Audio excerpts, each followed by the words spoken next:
Welcome to the Actors Wild Sound podcast. I am here with Kage Yami from Wukong Couriers. And oh my goodness, I am glad to talk to you because that was a wild ride. A film with honestly something for everyone from epic fight scenes, great production value, cheeky humor throughout, this immersive video game like feel, and incredibly high stakes. So, what more can you ask for, right? Yeah, you're bringing back all the memories right now because Yeah, I they're think all that flooding project was back. about 10 years ago. So thank you. Wow, that's incredible. Okay. Well, clearly, by the very intense action scenes, this was not your first rodeo in fighting or acting. So I'd love to hear a little bit more about your journey and what training brought you to this project. Sure. Uh, Actually, to be honest, I was more in depth into the stunt field. So all the action stuff I was more familiarized with. But Peter, the director of the film, he held auditions, and one of the stunt coordinators was like, "Hey, you'd be perfect for this role," because he saw through the photos and he saw one of the stunt guys and he thought you would be perfect for it. I'm like, "Oh, cool. It's probably another, nondescript stunt guy. I can handle that." Yeah. But, I ended up going through this whole choreo for the audition and I was like, this is pretty intense. This is a major stunt. But that's cool. I'm down for this. I got contacted by Peter that same day saying, "Hey, we want you for the role." I'm like, "Oh, that's great. By the way, it is, an acting role." I'm like, "Oh, okay." I haven't done a lot of acting, but I'm totally down to do a couple lines. He sent me over the script, and I was like, "Am I the lead? This is this is not just like one or two lines, Peter. This is the whole entire movie." Yeah, you're kind of holding the entire thing on your shoulders. No, Yeah. yeah. So yeah, I was super thankful that Peter, really believed in my acting and my capabilities, and it was such a fun project. And every single choice that I made, every single decision was what he wanted, and I'm just Yeah. super thankful that it turned out that way. Well, I don't know many people who could fill your shoes in a role like this. It was, I mean, I would never have known that acting was not your main focus as well, because I really felt like you created the world and every moment was fully believable. So, I mean, with stunts, obviously you have to sell them, Right. but yeah, that is very surprising to hear. So, how do you prepare for a role like this? Like, how long do you have to prepare the fight sequences, get prepped for filming? So the fight scenes, I think there was, if I remember correctly, over 10 fights, especially it was 1v, I think, 10 to 20 people.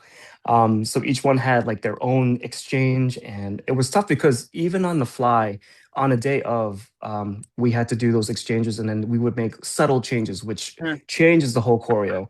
yeah. But time and time again, the stunt coordinator and the fight choreographer was just like, "You're doing really good," because those subtle changes is not something someone can do on the fly, and I was just hitting my mark, and I have my prior training to thank for that.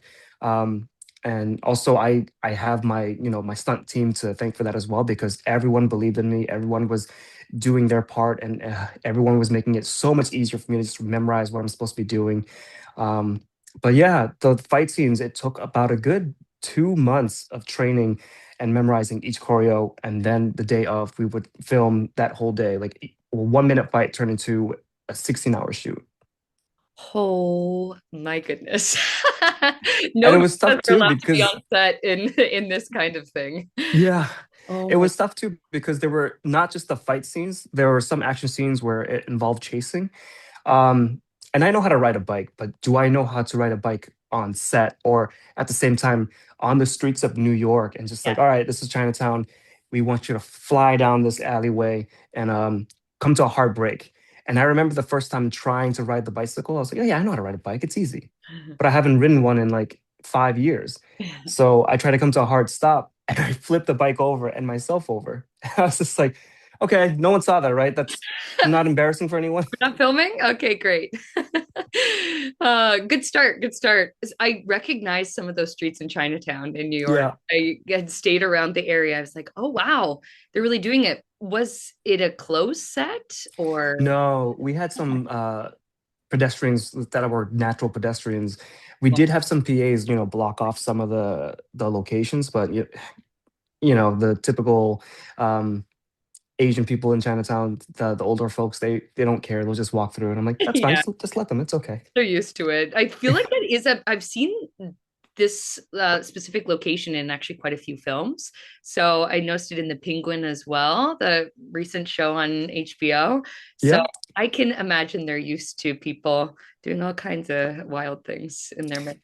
But I think that created a real liveness to the piece as well. So it worked. Yeah, when we were reviewing the footage, we both said the same thing, Peter and myself. We were just like, it feels so natural. It actually looks like you're in Chinatown. I'm like, well, we are in Chinatown, so it works out. Kind of integral for it. In terms of you spoke about your training and how well it served you to be doing something like this. What is your training? So I began training martial arts when I was a kid. I think I began when I was in middle school. Been training all the way up until college. So that was a good 15 years. I studied Kempo. And then once I was in high school, I started breaking into gymnastics and doing acrobatic work. And because of that, I started to become more nimble. Yeah, I already knew that I kind of wanted to get into the film industry as a stunt performer just yeah, because I was just so athletic, doing track and field in high school, soccer, tennis, volleyball. And I wanted something where I can just soothe my athletic side and just yeah. my always moving side. And it was perfect. So after I graduated college, I made my parents' dream come true of, having a son that's a college graduate. They wanted me to get my doctorates, and I was like, nope, sorry, I am going into the film industry because I love being a creative artist, Hmm. and this is what I'm going to do. Hmm. And it's Um, amazing that you have so many skills because you never know what you might need to do on the day of or might right. adapt to on the day of. So I can imagine it's never a dull moment for you. No, I mean, every single day, especially when doing stunts, it's like you said, it's never a dull moment. Something's always new, something's always different. You don't know who you're going to save or who you're going to die from, every single day. Yeah, I bet when people ask you, "Oh, what'd you do at work today?" It's a little more interesting than Yeah, the I got my average head blown off, by the person. Yakuza. Yeah, no big deal. That's awesome. So in terms of this piece, I was blown away by the world that was created. I believed it from the minute we started, and there was great CGI aspects that defy space and time, and there's a lot going on with each sequence. So I was wondering, what were maybe some of the artistic conversations you were having to get you and the team in the world of this piece? Because obviously you did Okay. that with the training and you had months to do the fights, but in the overall world building, what were? Yeah. So this was I want to say, first film that really allowed me to imagine 3D work and it's not there. Yeah, So I'd walk into a room and like, hey, this is Perry Young. He's gonna be your co-star for today. He's gonna be the one that's your master and like your spiritual guide. And I really had to like embrace his acting because Perry was phenomenal. He really put the character on, and I honestly believe like, are you actually spiritual? Because I feel like you're actually my sword right now. um, but yeah, especially the villain at the end. It's like, all right, I'm walking into a room, all I see is emptiness, and then all of a sudden I see the villain, and it's just a person. But I have to imagine now that there's fire and blue flames and just demonic, satanic everything inside the whole entire room. And it was just like, all right, really put yourself in that position. You're not just a stunt performer selling your body movements. You have to sell your facial expressions and really put yourself in that environment. And I think for me, throughout that whole entire movie, that was the toughest part, just because I yeah. wasn't so used to selling my face. Yeah. We were always told, just hide your face so you can get hired again. But now it's like, this is your moneymaker. Yeah. Do what you got to do. And you're telling the full story. And Yeah. it's also not easy because there's a lot of comedy and timing in the script as well that I don't know. You fully sold it to me. So So the comedy part, I think that came a little bit more naturally because I am the most easiest going guy on set. that's so Especially when I'm doing stunts, I'm always cracking dad jokes. And back then I wasn't a dad, but now that I am, it's like the dad jokes just come nonstop. you um, can't help it. yeah. So all the stunt performers, they know me for like, hey, he's just that dad joke loving guy. And when it came down to deliver those comedic marks, it was just so natural to me. It's always nice to have that person on set who is so relaxed and create the humor. Because when you're talking about 16-hour days, people Mhm. getting frustrated, people getting tired, they're tense, time is money. It really is nice to have somebody to break the tension a little But bit. yeah, to ease the tension. Remember And that it's we're telling stories, we're playing games. It's just yeah, the schoolyard game playing that we used to do. yeah. And another thing I was wondering, how long did it take to film this project? There were a couple of on and offs. I think straight, it was a good 2 months of training, and pre-visualization, which is practicing and filming the practice fights. So this way, on a day of the set, this is what you are referencing, so you can Yeah. continue to follow. Um, Straight filming, it probably took a good month, and then reshoots ended up taking another 2 months here and there. Because after the film wrapped up, there were some couple of shots that were missing, but I was busy doing other shoots. Yeah. At the same time, other places were calling me to cut my hair, so we had to wait for my hair to grow back. So that was always the issue. One set had me grow facial hair, and I had to keep that, so I couldn't shave it for this project. Um, so I think a total of 4 months of straight Okay. shooting. Okay. I had a feeling because there's so many scenarios. And I was like, this is not something that you bang out in a week or two. But Right. I guess it's the problems when you're so popular. It was worth the wait for the final product. And okay, when you saw the final product, what was your reaction? I It was more of a hit of nostalgia. I knew Peter's Mm, work, and I knew the team that he brought on, and I trust them completely to make such a phenomenal project. mm, But because that was done so long ago, and that was when I was just starting out in the film industry as a stunt performer, mm. and honestly as an actor as well, it it made me remember my struggles of like, hey, that's when I was living in, that really ghetto apartment, and we were carpooling in that really small, cramped car, and uh, people were seeing me as a diva because the assistant director was like, hey, what's your favorite drink? And I was like, I like cranberry juice. So all the stunt performers like, hey, Kevin, Kage wants cranberry juice. He became that diva after just one movie. And I'm like, no, no, no. She asked me what my favorite drink was. It's not, I don't want it. It's not on my rider. Yeah. And then I still remember one of the biggest scenes when I was doing the 15-man fight. We were on a time crunch because we were running out of daylight. Uh, Worst. Peter had this really, really diesel wooden beads, and it was in the shot because it dropped off his wrist, and he threw it. And I just happened to be in front of the projectile direction, and it hit me in the forehead. And we were like probably this close to each other, and it just hit me, and I was just so confused at what struck me so hard. And he comes over and hugs me. He noticed the little bump on my forehead and he's like, Oh oh no. gosh, we need makeup right now. He's Yeah. like, I'm so sorry. I'm like, I don't feel it because probably I'm running on adrenaline, but it's okay. I'll survive. Yeah, I've Yeah. probably seen taken some pretty interesting hits throughout the years. Yeah. I mean, nothing was as serious as other injuries, but yeah, it's like you said, I've been hit many times before, so this is nothing for a stunt performer. Yeah. You're like, it's okay. I'm not gonna write that to HR. We're Yeah. I'll You made survive. me sign a waiver. It's okay. Yeah. Were there any other surprises in filming this piece? Uh, so a lot of the people that I was filming with, um, I was so new that I didn't know who anyone was. Hmm. So hearing Perry Young was going to be there, who stars in The Warrior on HBO, that was a huge surprise.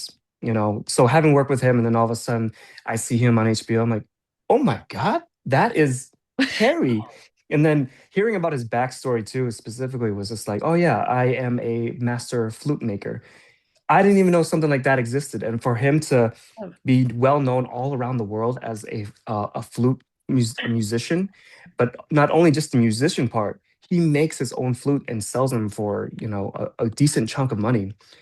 But like yeah, just seeing my other co-stars as well before the final product came out, everyone was just so high up there, and I just felt like I didn't belong just because these guys have been practicing their craft for so long, Yeah. and here I am like I got into stunts for a good 4 years, and I just feel like you guys are so much higher level than me.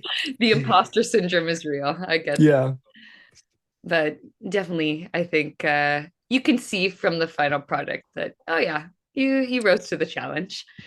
So you said this was about 10 years ago since Yep. it started. Um, what's on the horizon for you now? Any upcoming projects you're excited about or goals? So I just became a dad to a very beautiful 20-month daughter. Oh, So I'm taking a break from filmmaking for yeah, a little while. yeah, And during the time of my break, I'm actually going back to school.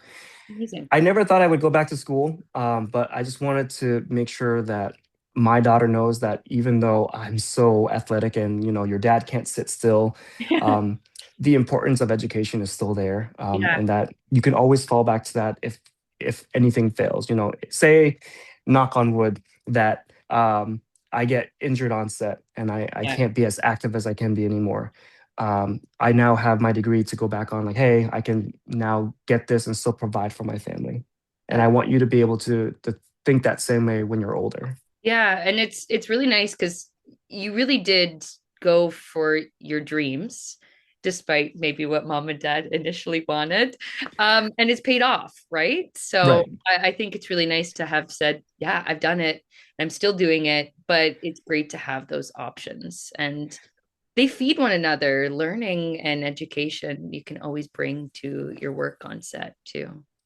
I think that was the year too that I made a quote that was like, mom and dad really pushed me to go to education. And as much as I dreaded going to college and going to classes, I am making a living for myself doing what I love. Yeah. And the breaking point for that was like, hey, mom and dad, you need a washer and dryer, right? I can afford to actually buy you a washer and dryer now. And I Oh, think you should be proud of me. And yeah. they were absolutely proud of me. Like, thank you. We needed this. And I was like, yeah, I got you. That's so sweet. Yeah, there's something about not proving people wrong, but I don't know, finally saying, yeah, I took the path maybe less traveled, and there's rewards for that too. Yeah. That's awesome. Well, congratulations. And it was so lovely to talk to you. I feel like I could talk to you all day. And hopefully I'll be seeing you out there in the world too. I've got to start. What are some of your favorite projects that you've worked on? So Free Guy was probably my all-time favorite Well, project to work on, just because I'm a huge gamer. So for yeah. me to be in a gaming world, and especially with Ryan Reynolds, he made me get promoted from like, hey, you're supposed to be a pedestrian in a Lamborghini. I want you on the back of this bank truck, and I want you shooting, and money's flying everywhere, and you're strapped in. I'm just like, this is awesome. Thank you, Mr. Reynolds. And he's like, yeah, High five. yeah. Okay, I'm gonna have to keep my eye out for that. That's very cool. And say, I know him. I know him. All in a day's work. That's awesome. Well, thank you so much for chatting today, and hopefully we'll chat again about some future projects. It was a pleasure, Hannah. Thank you. Yeah, thank you.